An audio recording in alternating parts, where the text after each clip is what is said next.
আসসালামু আলাইকুম রহমতুল্লাহ বরকাত। সবাই কেমন আছেন? তাহলে সবাই ভালো আছেন, আপনাদের তো আমিও ভালো আছি আলহামদুলিল্লাহ।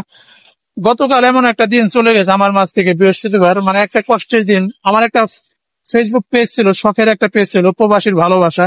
সেটা হ্যাকাররা হ্যাক করে ফেলে। সকাল 8টা বাজে ঘুম থেকে উঠে আমি দেখি মানে অনেকবার ঢোকার জন্য চেষ্টা করেছি, আর ঢুকতে পারিনি যেহেতু। পরে দেখি আমার এই ফেসবুক পেজে ভিডিও আপলোড দিয়েছে, তখনই বুঝলাম হ্যাঁ, হ্যাকাররা হ্যাক করে ফেলেছে। তখন আমি ফেসবুকে কমপ্লেন জানালাম, যেখান থেকে অ্যাপ্লাই করতে হয়। ওখান থেকে আমি অ্যাপ্লাই করলাম যে আমার এই ফেসবুক পেজ হ্যাক হয়ে গেছে। এখনো জানি না আমি পাবো কিনা, তবে আপনাদের কাছে একটাই দোয়া।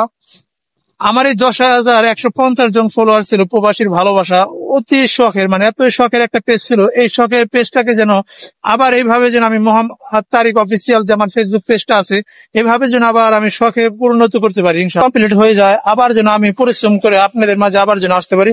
আমার জন্য দোয়া করবেন আর আমার এই ভিডিওটা সবাই শেয়ার করে দেবেন, যেন আপনাদের মতো আমার মতো যেন আর কারো ফেসবুক পেজ হ্যাক না হয়। সবাই সতর্ক থাকবেন ইনশাআল্লাহ।